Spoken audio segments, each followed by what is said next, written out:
Bapak hormati Pak Pagakan. Perkenalkan pada saat ini Bapak nama Setia Utomo, CGP Angkatan 9 Kota Surabaya, yang mengikuti pendidikan guru penggerak pada tahun 2023. Perkenalkan, pertama mari kita mengucapkan puji dan syukur kita kehadirat Allah Subhanahu wa taala yang telah memberikan kepada kita kenikmatan yang besar berupa iman dan Islam. Sholawat serta salam senantiasa tercurah kepada junjungan kita Rasulullah Nabi Muhammad SAW. Pada kesempatan kali ini, perkenalkan saya untuk menyampaikan materi tentang budaya positif. Materi ini adalah materi di pendidikan guru penggerak kami di modul 1.4. Nah, Bapak dan Ibu guru, dalam materi budaya positif ini saya ingin mengimbaskan apa yang sudah saya terima, apa yang sudah saya praktekkan dalam aksi nyata di lingkungan sekolah kita yang 5 Surabaya. Yang ini saya berharap nanti Bapak guru yang ada di depan saya ini, juga adik-adik yang ada di belakang ini, itu bisa juga menerapkan hal yang serupa. Nah, ini adalah koneksi antar materi budaya positif ya. Dalam aksi nyatanya pada modul kali ini saya diminta untuk memahami ya, keterkaitan konsep. Ya, keterkaitan konsep yang pertama yaitu budaya positif dengan materi pada modul 1.1, 1.2 dan 1.3. Diharapkan dapat menyusun langkah dan strategi yang lebih efektif, konkret dan realistis untuk mewujudkan budaya positif di lingkungan sekolah kita. Jadi kilas balik modul 1 sebelum kita menuju ke budaya positif ya, di modul 1 filosofi pendidikan Ki Hajar Dewantara, bahwa tujuan pendidikan Ki Hajar Dewantara adalah menuntun segala kodrat yang ada pada anak-anak agar mereka dapat mencapai keselamatan dan kebahagiaan setinggi-tingginya, baik sebagai manusia ya maupun sebagai anggota masyarakat, yaitu human being ya. Jadi guru itu menuntun anak ya supaya mereka bisa meraih cita-citanya. Nah, dari pernyataan itu dapat diartikan bahwa guru penggerak kami ini harus mampu menuntun murid ya untuk memiliki kodrat yang menguatkan mereka sebagai manusia dan sebagai masyarakat, dengan memahami karakter murid dan keunikan yang ada dalam diri setiap murid. Dan kita akan mengantarkan murid kita ya menuju kepada kodrat yang mereka miliki, yaitu kodrat alam dan kodrat zaman.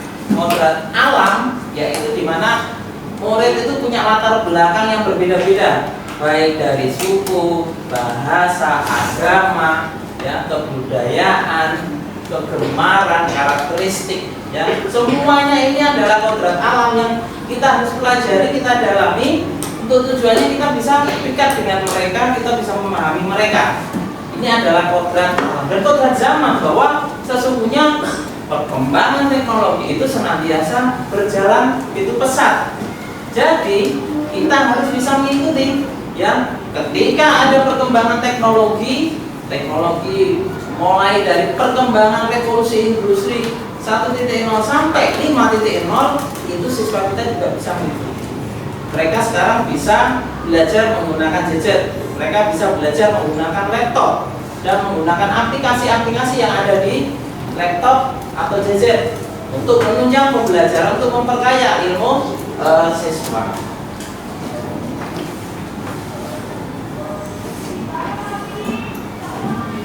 Nah, berikutnya guru penggerak juga dituntut untuk memahami nilai dan peran yang harus dimiliki agar nantinya mampu menuntun murid mencapai kebahagiaannya.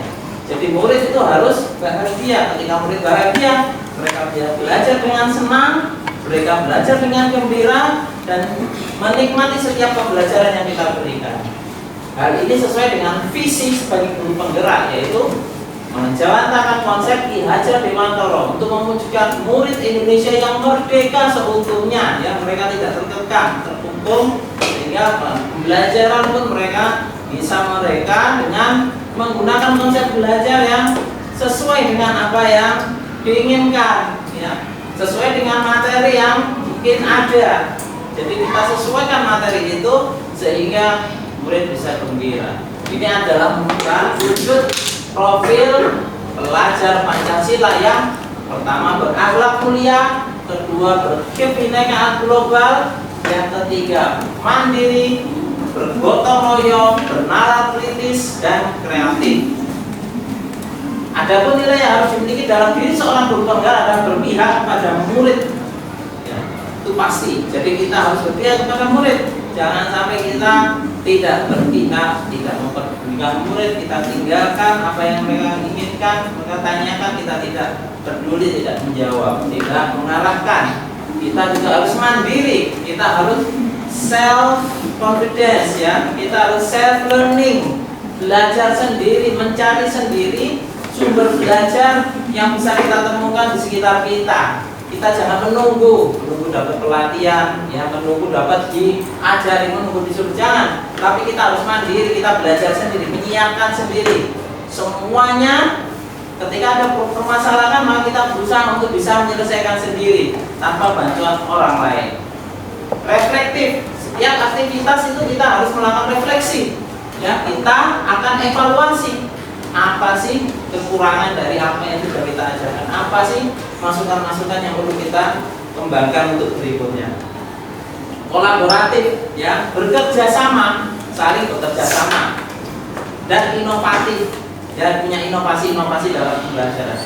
Dan peran guru penggerak adalah menjadi pemimpin pembelajaran, ya, coach bagi guru yang lain. Jadi saya sebagai coach panjenengan nanti ketika butuh untuk pendampingan belajar, pendampingan untuk mengelola kelas, pendampingan untuk menyelesaikan problematika pembelajaran siswa, ya, yang mampu menggerakkan komunitas belajar nanti. Dan ada beberapa komunitas belajar yang sudah kita bentuk, ya, baik komunitas belajar bahasa Inggris maupun IT. Nah, dengan menyelami dan menjiwai pemikiran KHD, maka seorang guru penggerak harus memiliki nilai-nilai guru penggerak, sehingga peran optimal itu untuk memajari visi guru penggerak, yaitu murid berkuasai belajar Pancasila dengan tadi sebagai alat dan perangkat untuk mewujudkan perubahan ini, yaitu melalui manajemen yang disebut inquiry apresiatif dengan tahapan yang disebut bagja. Apa itu bagja?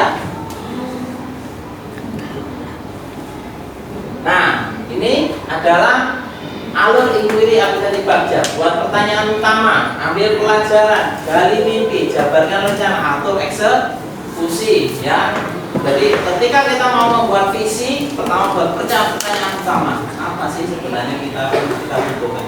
Ambil pelajaran, apa sih selama ini yang sudah kita kerjakan, apa yang sudah kita miliki. Gali mimpi, kita berharap seperti apa nanti harapan kita. Jabarkan rencana, kita membahas strategi untuk mencapai visi tersebut. Atur eksekusi, kita bekerja, ya, apa yang harus kita lakukan dulu. Nah, dari tahapan-tahapan bangsa ini nanti dapat pembiasaan positif yang akan membentuk budaya positif. Dengan budaya positif ini kita akan menciptakan rasa aman dan nyaman pada murid dalam pembelajaran dan kegiatan di sekolah. Budaya positif ini akan dapat mendorong murid untuk berpikir, tunduk, dan mencipta sebagai proses kemerdekaan dirinya sehingga murid menjadi pribadi yang mandiri dan bertanggung jawab. Oke, sekarang kita masuk dalam budaya positif. Apa sih itu budaya positif?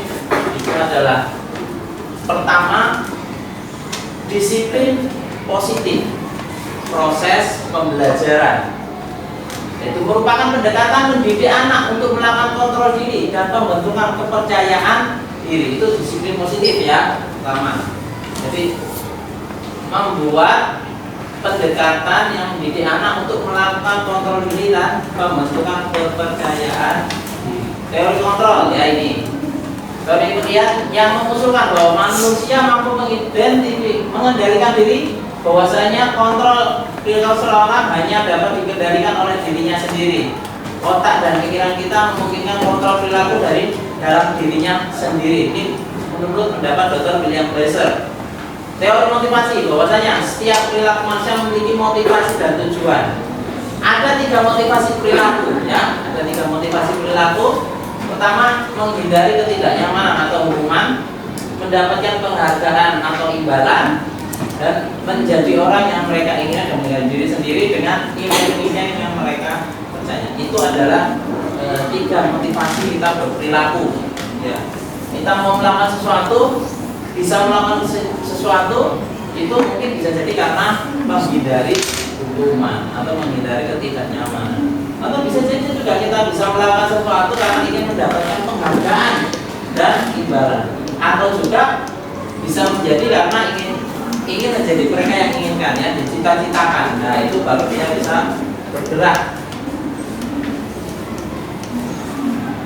Nah, sekarang kita akan membahas hukuman dan penghargaan. Nah, apa bedanya?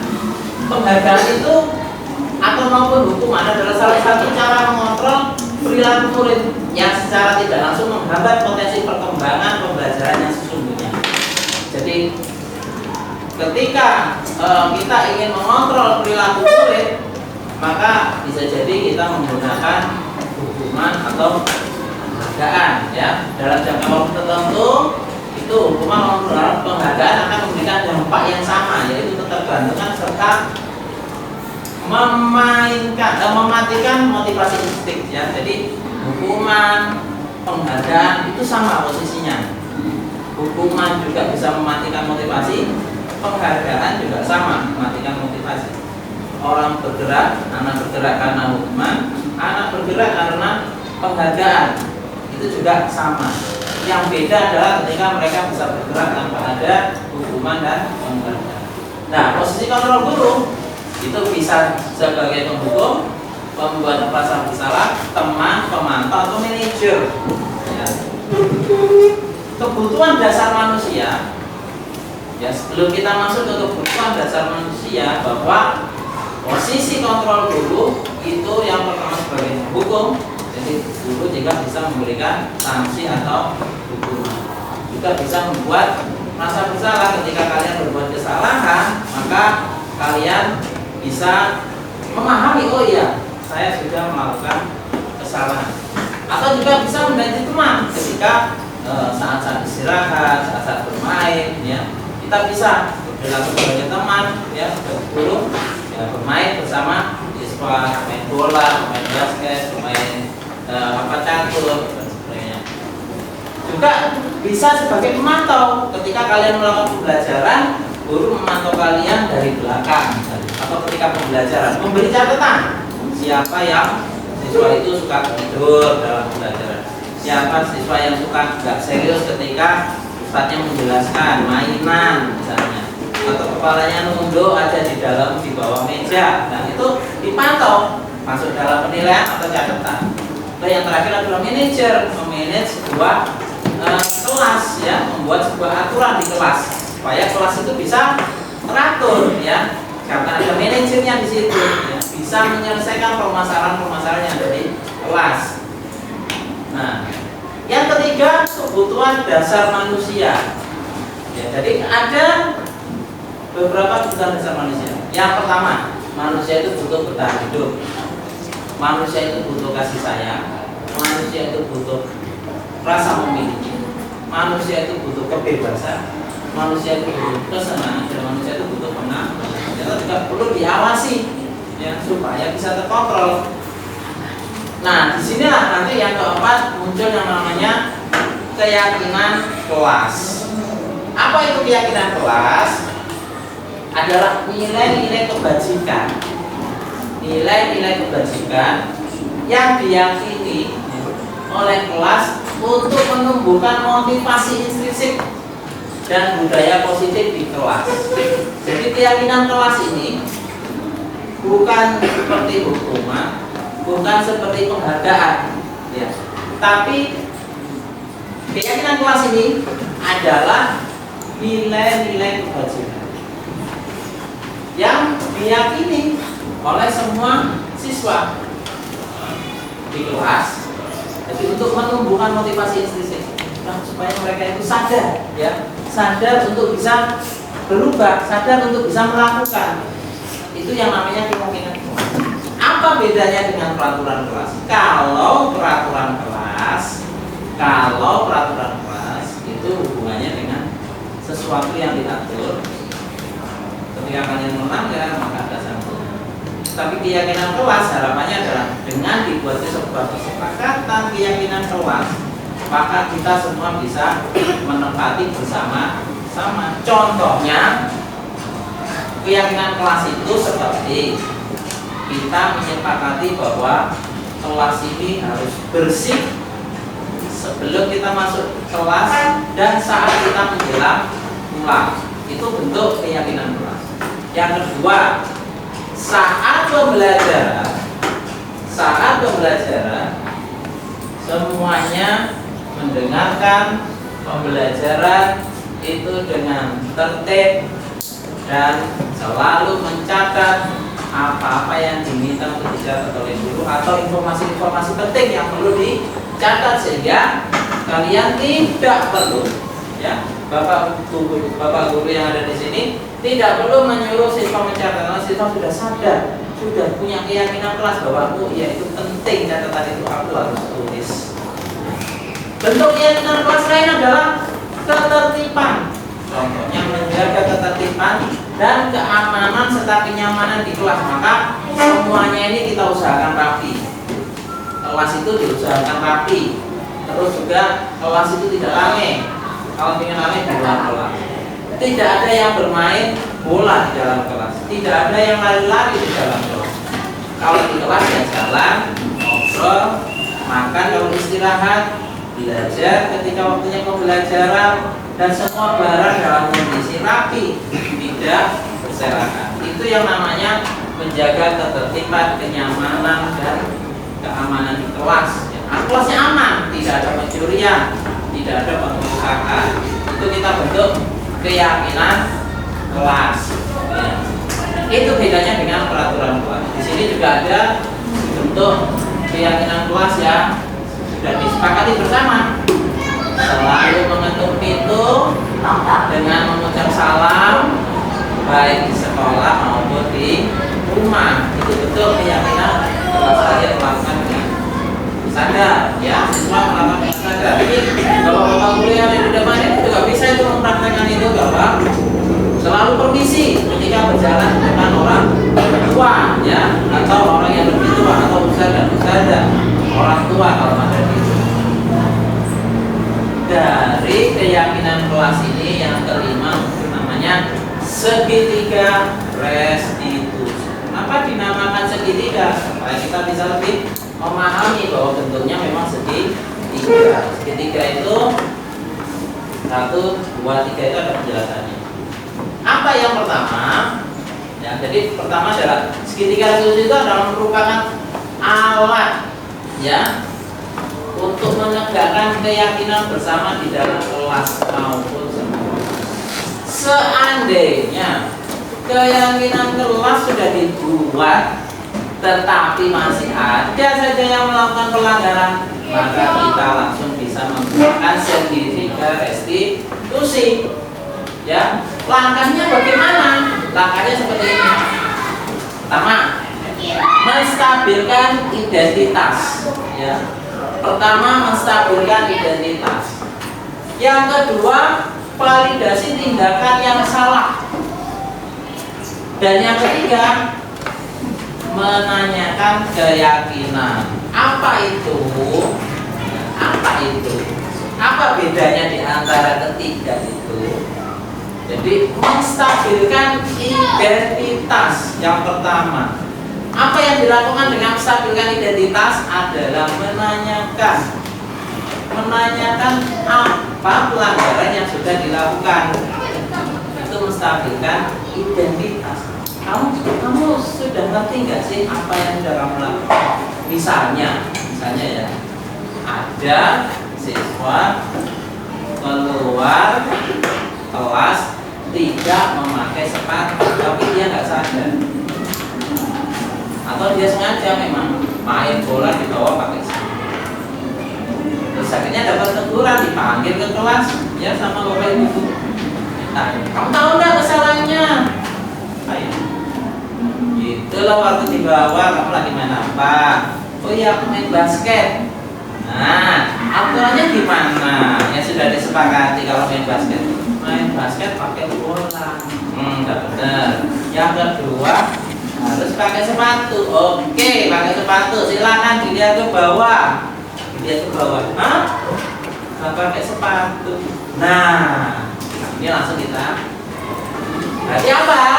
Yang kamu langgar pada saat itu, ya, yang kamu tidak patuhi kesepakatan pada saat itu, ternyata ya aku lupa pakai sepatu ketika main basket. Oke, kamu sudah tahu ya bahwa kamu lupa memakai sepatu ketika main basket. Baik.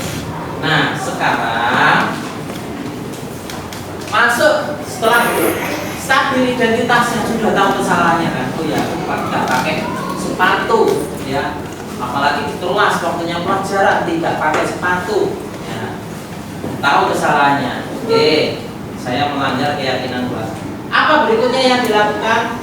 Yaitu validasi tindakan yang salah. Maka kita sebagai guru yang menanyakan, oke, kamu tidak pakai, Bapak tahu bahwa ya dulu ya pernah sekolah tidak pakai sepatu, tetapi tidak pakai sepatunya dulu bukan diniati tidak pakai sepatu, tetapi karena nggak bisa beli sepatu. Dulu banyak orang yang tidak punya uang, tidak bisa beli sepatu, sehingga sekolah tidak pakai sepatu. Tapi memang ada juga yang sekolah memang melakukan pelanggaran tidak memakai sepatu. Ya wajar, setiap orang pernah berbuat kesalahan. Yang penting adalah ketika berbuat kesalahan itu apa? Memperbaiki dirinya sendiri, evaluasi dirinya sendiri, ya, introspeksi dirinya sendiri bahwa oh ya, aku sudah berbuat kesalahan. Oke, sudah divalidasi tindakan yang salah itu bahwa dia salahnya tidak memakai sepatu. Baru masuk menanyakan keyakinan, ya, menanyakan keyakinan. Apa itu menanyakan keyakinan? Kalau sudah tahu, ya, kamu tidak pakai sepatu, terus kamu sudah tahu tidak pakai sepatu itu melanggar aturan yang ada di sekolah. Nah, sekarang apa keyakinanmu untuk merubah itu? Baik, guru, baik Pak Guru. Setelah ini, setiap saya pembelajaran saya akan pakai sepatu. Setiap pembelajaran atau waktunya saya olahraga saya pakai sepatu. Setiap saat saya akan pakai sepatu dan saya tidak akan melanggar lagi tidak memakai sepatu. Saya tahu bahwa pakai sepatu itu penting untuk mengamankan kaki, menjaga kaki supaya kaki kita tidak luka terkena benda-benda yang tajam, terkena benda-benda yang berbahaya. Itu adalah bentuk keyakinan kelas. Maka setelah itu, setelah bentuk keyakinan kelas ini, kita berharap siswa-siswa yang melakukan pelanggaran dengan keyakinan dirinya sendiri, ya, motivasi instruksinya sendiri, itu mereka sadar dan mereka bisa merubah kesalahan. Ini adalah bentuk budaya positif. Perubahan yang terjadi pada cara berpikir saya dalam menciptakan budaya positif di kelas maupun sekolah setelah mempelajari modul ini, jadi semakin menanamkan bahwa pada dasarnya semua murid adalah itu yang paling penting, bahwa sesungguhnya siswa-siswa itu adalah anak-anak yang baik. Yang membuat tidak baik itu apa? Bisa jadi lingkungan, bisa jadi media sosial, bisa jadi pengaruh-pengaruh yang ada di luar sana. Maka kita kembalikan lagi, ya, kita kembalikan lagi bahwa mereka ini adalah sesuatu lembaran yang sudah ada isinya yang bisa kita arahkan menjadi lebih baik, ya, jadi lebih baik. Nah, sebagai manajer itu menggunakan tahapan dalam sekitar restitusi ini untuk membuat murid mengetahui bagaimana seharusnya mereka bersikap atas apa yang sudah mereka lakukan dengan penuh keyakinan dan tanggung. Jadi tanggung jawabnya, keyakinannya itu muncul dari murid, bukan dari guru. Ya, ini pengalaman segitiga restitusi ini penting untuk bisa kita aplikasikan, ya, di kelas. Jadi jangan sampai, ya, jangan sampai siswa atau murid itu sadarannya hanya karena ada sanksi, tapi bagaimana membangkitkan dirinya untuk bisa sadar bahwa setiap tindakan itu selalu ada pertanggungjawabannya. Setiap tindakan itu selalu ada konsekuensinya. Itu yang harus kita tahu. Kalau saya bangunnya tepat, maka saya pasti terlambat. Kalau saya bangunnya lebih pagi, berarti sinar matahari tak akan pernah pergi. Kita datang di sini selalu berada pada posisi yang apa? Gembira, ya. Kenapa? Karena semuanya masih bahagia. Lonceng belum berbunyi, kita bisa melakukan aktivitas-aktivitas yang lain, kemudian pembelajaran kita buku atau. Jadi ini penting bagi Bapak Ibu guru bahwa sesungguhnya budaya positif ini perlu kita kembangkan lagi di sekolah kita. Perlu kita budayakan lagi di sekolah kita supaya di sekolah kita itu menjadi sekolah yang apa? Yang nyaman, ya. Sekolah kita nyaman, sekolah kita aman, sekolah kita gembira, sekolah kita menyenangkan. Kenapa? Karena di situ tidak ada pelanggaran. Semua siswa senang sekolah, tidak ada yang mengganggu dia, tidak ada yang membuat dia itu rugi, tidak ada yang membuli, ya, mau saling menghormati. Nuansanya nuansa ibadah, selalu sholat duha, sholat tahajud, sholat 5 waktu, selalu mengaji di sekolah, ya. Begitu juga bergembira, ya, waktunya istirahat bisa bermain di hall, bermain di lapangan, bermain di playground, bermain di kelas. Memang tidak boleh bermain di perpus. Perpus itu tempatnya pinjam buku. Kita di situ tujuannya untuk menggali ilmu dengan membaca buku. Ya, itu yang penting kalau di perpustakaan. Nah, jadi intinya adalah budaya positif ini kita menggunakan budaya-budaya yang bagus. Ketika ada pelanggaran, harapannya tidak ada hukuman. Ketika ada prestasi, harapannya tidak ada penghargaan. Yang ada adalah motivasi intrinsik yang muncul. Intrinsik itu di dalam diri, ekstrinsik yang di luar. Intrinsik dalam diri muncul dengan sendirinya. Nah, ini yakin bapak, saya yakin bapak guru yang ada di depan, murid-murid yang ada di belakang ini pasti punya pengalaman yang sama juga. Senang ketika ada siswa yang bangkit motivasinya untuk belajar. Dan itu kita juga sering alami, ya.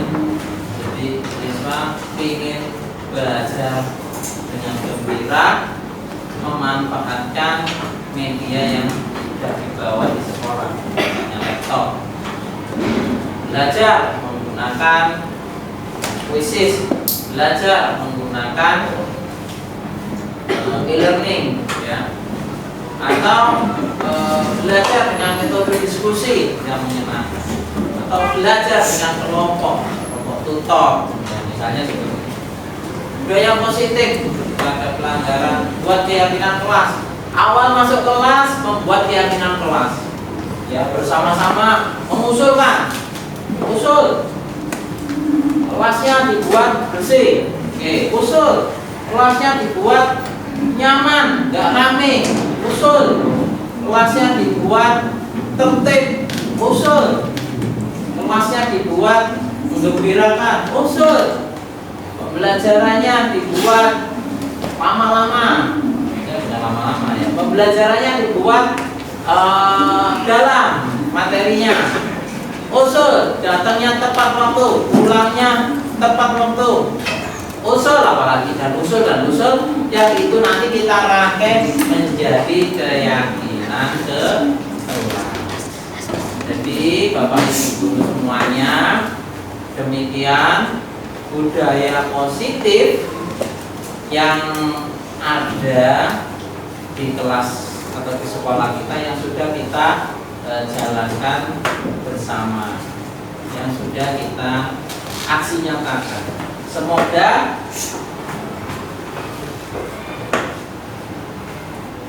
Semoga budaya positif ini bisa mengimbas, bisa dipraktekkan dengan baik, benar, dan menyeluruh di ekosistem sekolah atau pendidikan kita yang ada di SD Al-Hikmah Surabaya. Mari kita bergerak bersama-sama. Saya juga butuh support dari bapak-bapak guru di depan, teman-teman, adik-adik yang juga di belakang, juga butuh support dari pemangku kebijakan di sekolah, bapak kepala sekolah. Yang alhamdulillah bapak kepala sekolah sangat support, sangat mendukung yang namanya budaya positif. Demikian yang sudah saya sampaikan. Mari kita tepuk tangan semuanya bersama-sama.